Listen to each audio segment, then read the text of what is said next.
لله وكفى والصلاة والسلام على من اصطفى سيدنا ونبينا وحبيبنا وعظيمنا محمد صلى الله عليه وسلم. أشهد أن لا إله إلا الله وحده ربي لا شريك له، وأشهد أن محمدًا عبده ورسوله صلى الله عليه وسلم.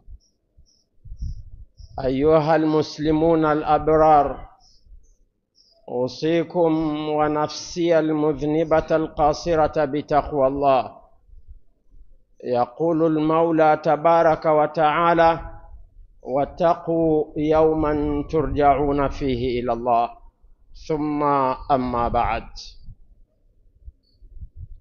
Ninyi Waislamu mashujaa mulieziacha kazi zenu na shughuli zenu mukawai kudiriki khutba ya siku hii adhim ya Ijumaa, kongole kwenu, na atakayekulipeni ni Allah subhanahu wa ta'ala.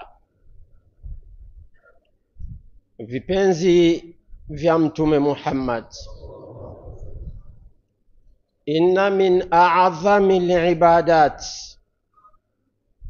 ibadatun mizanuha 'inda Allahi 'azim, wa la rubbama fi mawazini al-bashari hiya min akhaffi al-ibadat. Vipenzi vyangu, moja katika ibada kubwa ni ibada ambayo ukiiweka katika mizani ya Mwenyezi Mungu Subhanahu wa Ta'ala, utaipata ibada hiyo ni yenye uzito uliokuwa mkubwa. Lakini kwa masikitiko, pengine ibada hiyo katika uzito na mizani zetu sisi hapa duniani tukaidharau na tukaiona ya kwamba ibada hiyo ni ibada isiyekuwa na manufaa wala faida wala uzito. Ibada hiyo itatuonyesha wapi tunapoelekea katika khutba. Hata kama huko mwanzo nilikuwa nimeiandaa mada nyingine, lakini baada ya ushauri mpana na ndugu zangu, mashehe zangu, walimu zangu, nikaona ya kwamba sintoitendea haki mada hiyo iwapo nitaizungumza juu. Mada ambayo nilikuwa ninaipanga ni kwamba mpaka lini tutawapiga wake zetu majumbani mwetu, wakati ambapo takwimu zinaonyesha kila baada ya dakika 11 wanawake 80,000 wanauawa Afrika kwa kupigwa na waume zao. Mada hiyo nimeiacha, na kiongozi wa msikiti, Allah muhifadhi na amlinde, ataipangia siku. Ni moja katika mada ambazo tunatakiwa tuzisikilize kwa umakini uliokuwa mkubwa. Lakini siku ya leo ninataka nizungumzie tunu tuliyoipoteza, na kwa sasa hatunayo tena. Ni tunu ya kupendana kwa ajili ya Mwenyezi Mungu, tunu ya mapenzi kwa ajili ya Allah. Tayari tumekwisha ipoteza.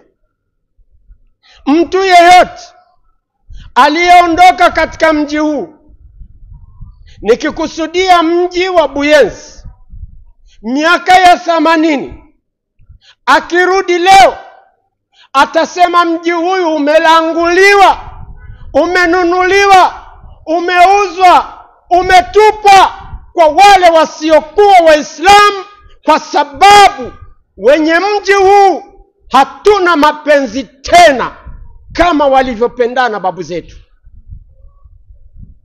Pamoja na kwamba siku zote huwa ninasema babu zetu waliishi katika nyumba za nyasi, nyumba za tope, lakini nyoyo zao zilikuwa za dhahabu.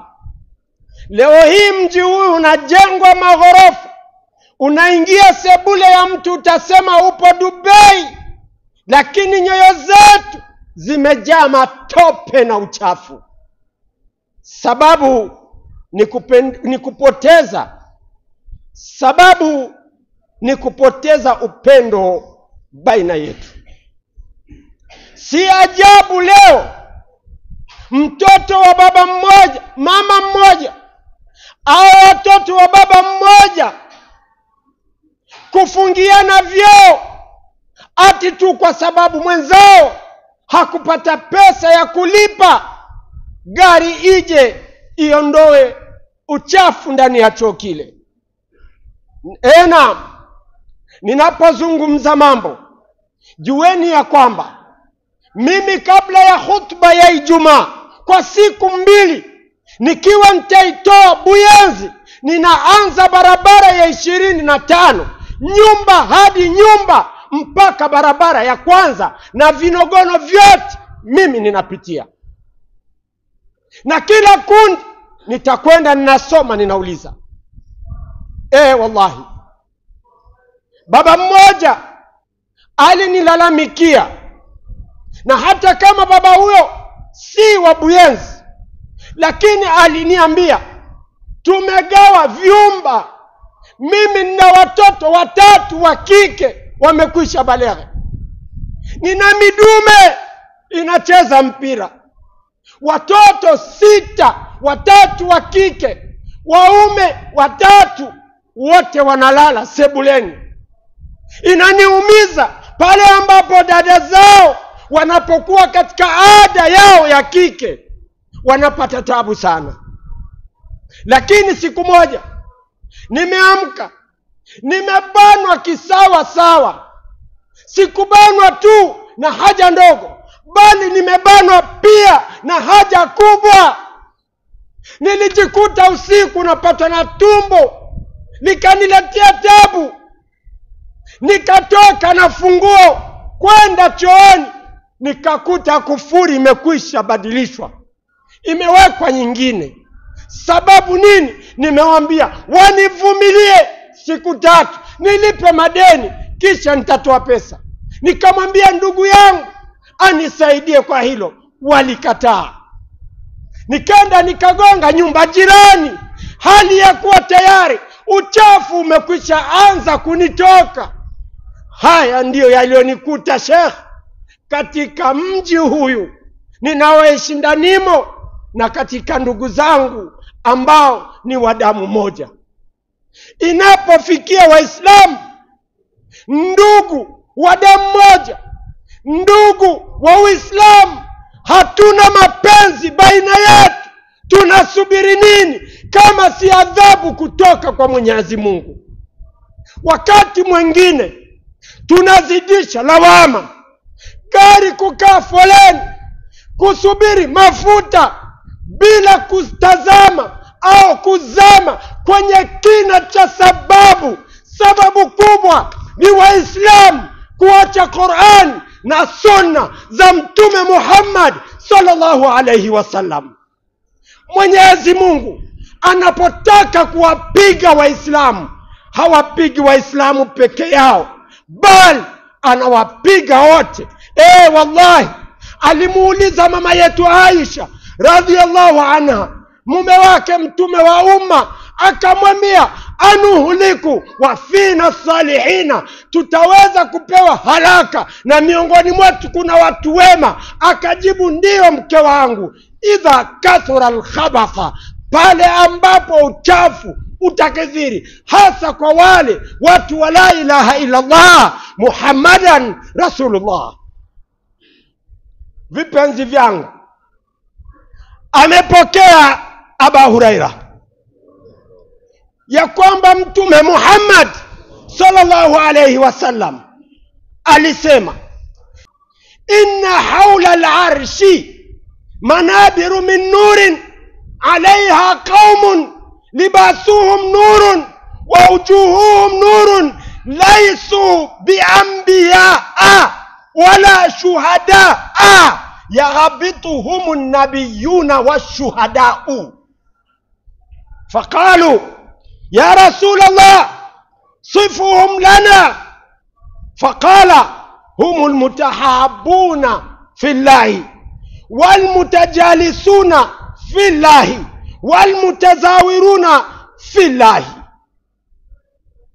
Wapenzi wa Islam, Abu Huraira radhiyallahu anhu zimwende anasema ya kwamba kiumbe tahara amesema fika pembezoni ya arshi ya Mwenyezi Mungu, pembezoni mwa arshi ya Mwenyezi Mungu kuna jukwaa, kuna jukwaa.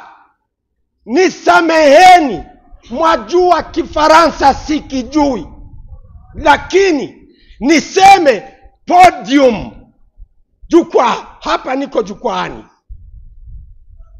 Pembezoni mwa arshi ya Allah kuna jukwaa, kuna jukwaa.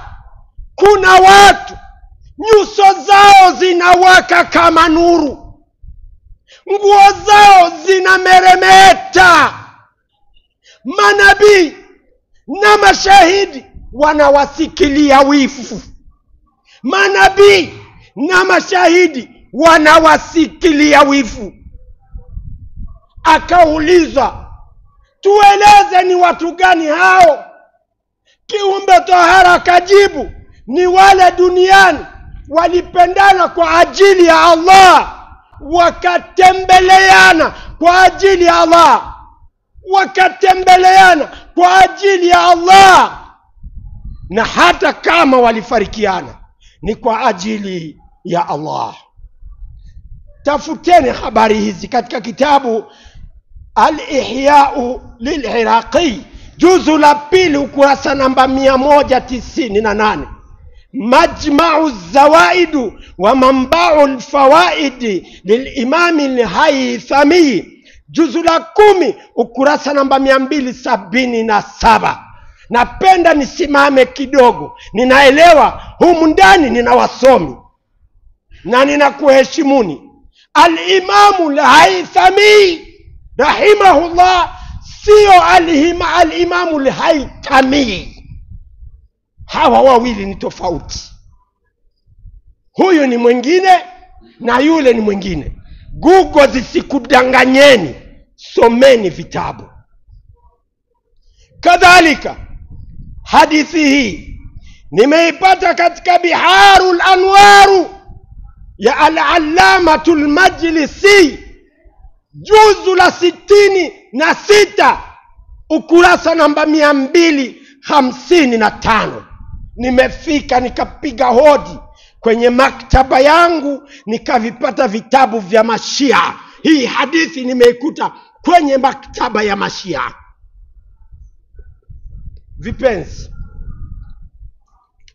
Vipenzi, nakuja na hadithi nyingine. An Abi Hurairah radhiyallahu anhu anna rajulan zara akhahu fi qaryatin. Bwana mmoja alitoka nyumbani kwake,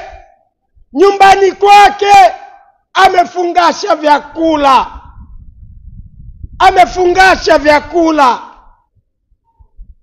Anakwenda wapi? Katika kijiji.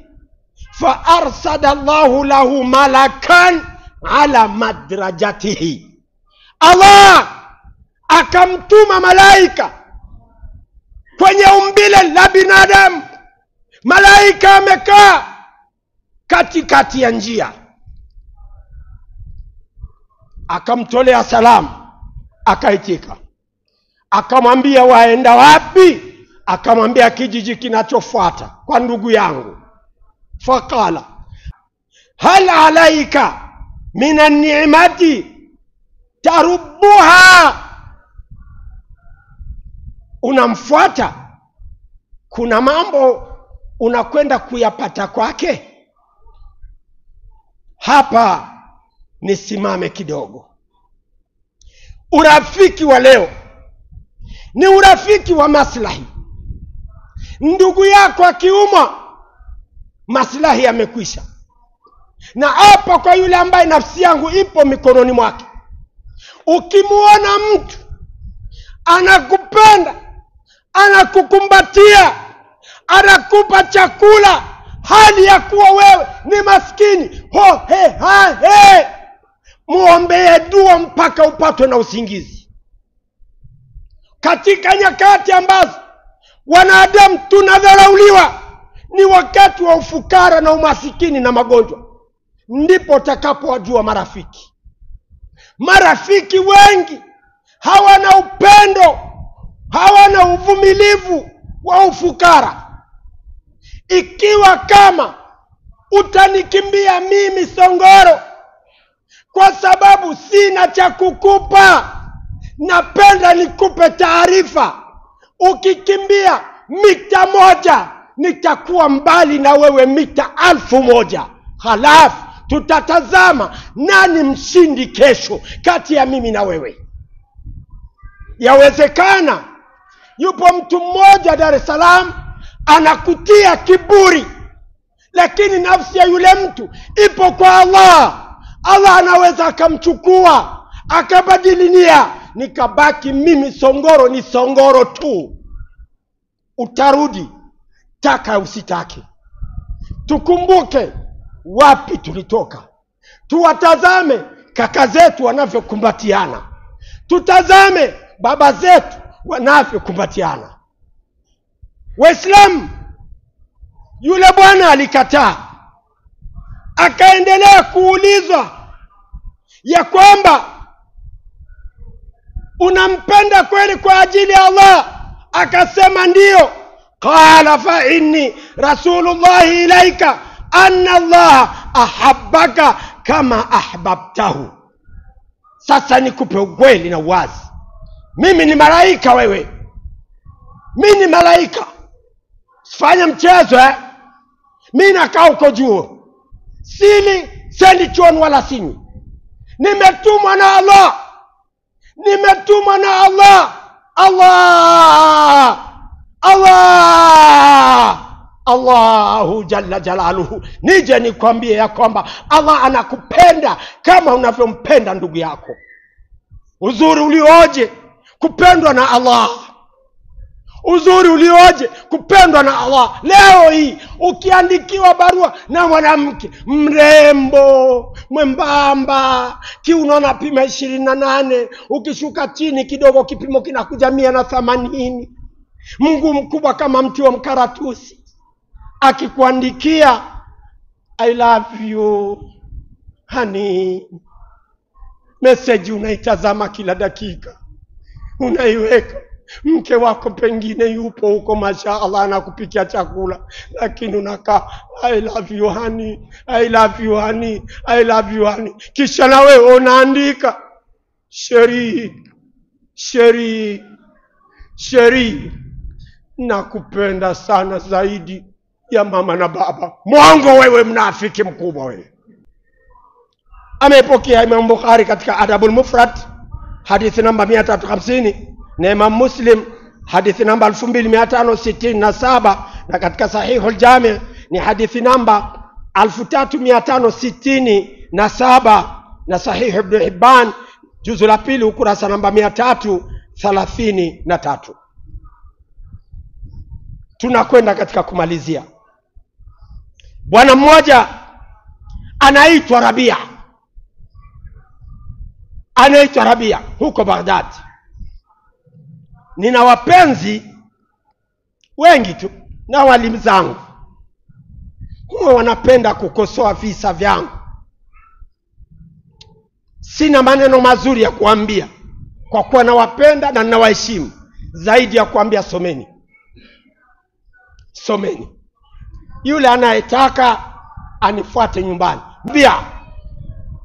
Rabia alikuwa na rafiki yake.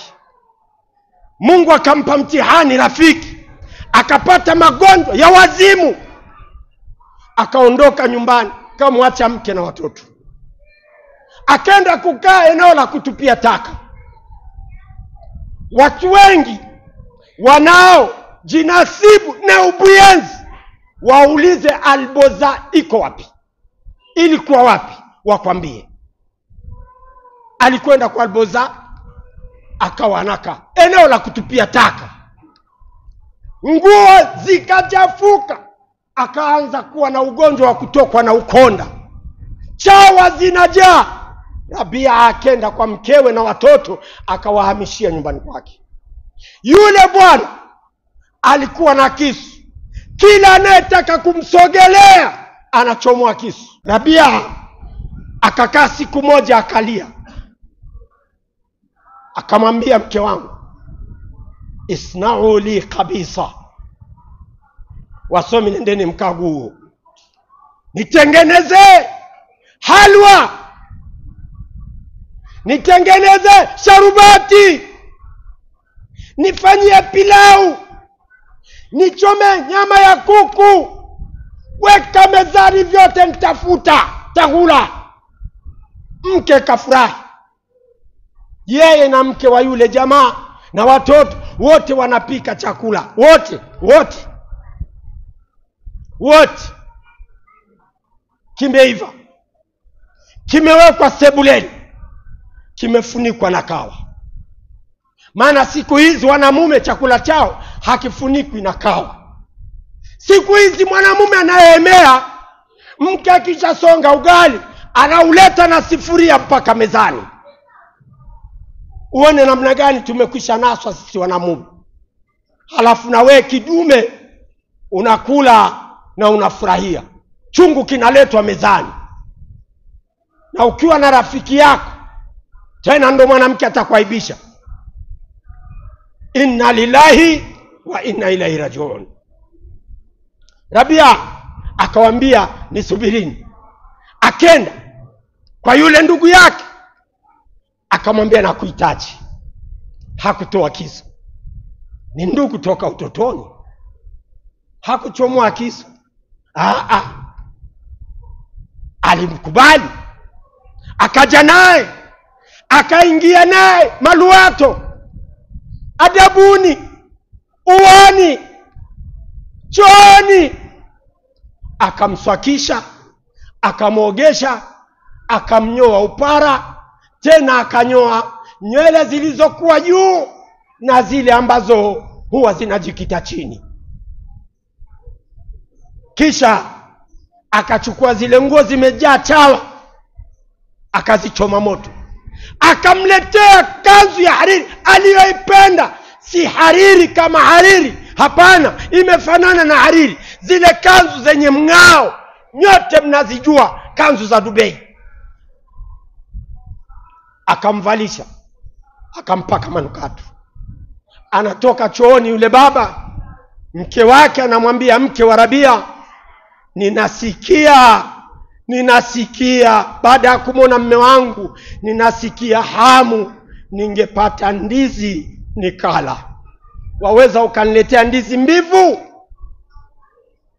Jamani, nizoeeni, mimi ndivyo ninavyozungumzaga kwa mafumbo, mwenye kuelewa anielewe. Alivyomwona mume wake amependeza, kamwambia mwenzake, najisikia hamu ya kupata ndizi, waweza ukaniletea ndizi barabarani nikala. Wamekaa mezani, Rabia anachukua ubwabwa anamlisha rafiki yake, anachukua keki anamlisha rafiki yake, anachukua juisi anamnywisha rafiki yake, mpaka akashiba, akasaza, akasema imetosha, nimeshiba. Kisha akasema maneno kimoyo moyo, midomo ndio inatikisika, dalili ya kwamba anamwombea dua Rabia. Kisha akasimama akaondoka zake bila kujali watoto wala mke. Mke wa Rabia akamfuata Rabia, akamwambia, ewe Rabia, inakuaje unampa huyu bwana chakula ghali, hajui maana yake wala ladha yake? Rabia akasema, wallahi akiwa kama mtu hajui uzuri wa chakula na utamu wa chakula, Allah aliyeniumba anajua uzuri wa chakula na utamu wa chakula. Nimeridhika Allah aniridhie kuliko yeye kuniridhia. Hawa ndio waliopendana kwa ajili ya Allah.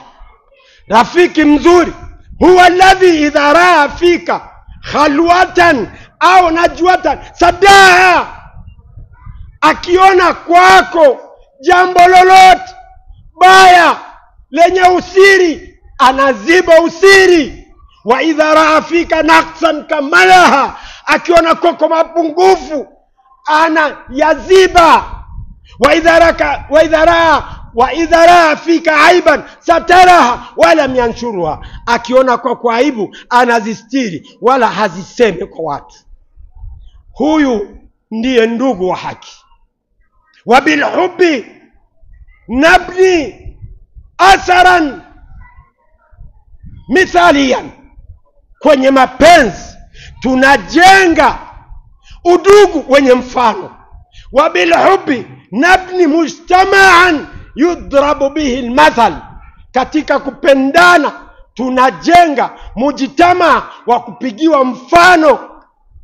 Allah subhanahu wa ta'ala siku ya kiyama atanadi, kama alivyopokea Imam Muslim hadithi namba 2566, aina almutahabuna bijalalihi, wako watu waliopendana kwa ajili ya utukufu wangu mimi Allah.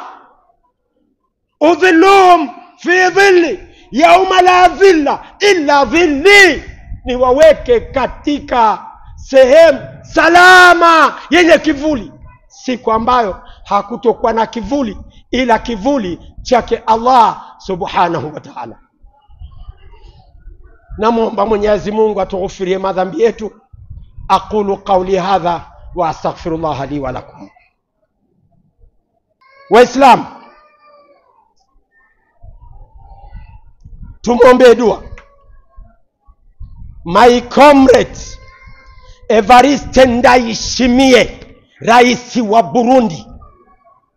Allah mtangulie mbele, ampe washauri wazuri watakao mshauri namna gani kwa kupitia tu hapa baharini kama mnavyoitanyia. Lakini na mimi nasema hapa ziwa Tanganyika mafuta yaje kwa wingi, bei za vitu zishuke. Wewe ndiye unao uwezo wa kumpa viongozi watakao mshauri vizuri. Mwenyezi Mungu usimweke Rais Ndayishimiye kwenye mtego wa kuzungukwa na watu wezi walafi na wezi wa kuiba mali za nchi hii. Muonyeshe, abainike, awaone kama wapo. Sidhani kama wapo. Kama wapo, muonyeshe njia. Mwenyezi Mungu nakuomba msaidie mufti wa Burundi, kazi alizonazo ni ngumu. Msaidie mufti wa Burundi ili hili gurudumu la Waislamu alipeleke bila adha, bila tatizo, bila ukabila, bila kusengenyana, bila kutetana, bila kusemana. Msaidie mufti wa Jamhuri ya Burundi na kulilia, ya Allah nikubalie dua yangu. Mwenyezi Mungu waponye wagonjwa wetu wote waliopo hapa. Mwenyezi Mungu wape faraja vijana wote waowe. Mwenyezi Mungu ipo bei ya kuoa ya mahari imepandishwa kwa maksudi na vijana toka South Africa, Dubai, Ulaya na Marekani. Binti mmoja anaolewa euro 5,000. Yule muadhini wa hapa msikitini hajawahi kuona euro 100. Ataoa wapi? Allah, shusha bei ya kuoa. Allah, ninakuomba shusha bei ya kuoa. Mwenyezi Mungu nakuomba wale vijana kule wakituma madola yao na mayuro yao yapotezee angani, waache kuchezea mpaka wake za watu. Tumsalie Mtume Muhammad sallallahu alaihi wasallam kwa amri yake Allah aliposema, inna Allaha wa malaikatahu yusalluna ala nabi ya ayyuhalladhina amanu sallu alayhi wa sallimu taslima. Waradallahu anil khulafa'il arba'a Abu Bakr wa Umar wa Uthman wa Ali wa an jami' ashabil mu'minina ajma'in. Rabbana atina fid dunya hasana wa fil akhirati hasana wa qina adhaban nar. Allahumma inna na'udhu bika min adhabi jahannama wa min adhabil qabri wa min fitnatil mahya wal mamati wa min fitnati masiihid dajjal.